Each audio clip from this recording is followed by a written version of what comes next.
கர்த்தருடைய பரிசுத்த நாமம் மகிமைப்படுவதாக.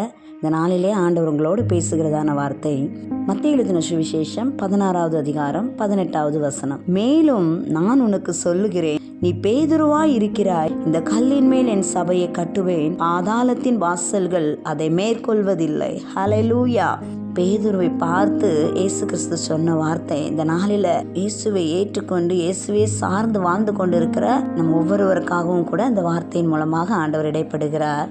பூமிக்கு அடியில ஒரு பெரிய உலகமா இருக்கிறது தான் பாதாளம். இங்க அந்தகாரமும் இருளும் சூழ்ந்திருக்கும். இது பிசாசுக்கும் அவனுடைய கூட்டத்துக்கும் ஏற்படுத்தப்பட்டது அந்த பாதாளம். இன்றைக்கு பிசாசினால் உண்டாகிற அந்தகாரங்களும் இருளின் வல்லமைகளும் பலவிதமான பயத்தினால் பல கவலைகள்னால இருக்கிறீங்களா? ஆண்டவர் சொல்லுகிறார், பாதாளத்தின் வாசல்கள் உங்களை மேற்கொள்வதில்லை என்று. நம்முடைய ஆண்டவராகிய இயேசு பாதாளத்தை ஜெயித்திருக்கிறார். ஆகவே இந்த பாதாளத்தின் வல்லமைகளை மேற்கொள்ள உங்களுக்கு அதிக வல்லமையை கொடுத்திருக்கிறார். தொடர்ந்து நாம் கர்த்தருக்காக செயல்படுவோம். கர்த்தர் உங்களை ஆசீர்வதிப்பார். God bless you.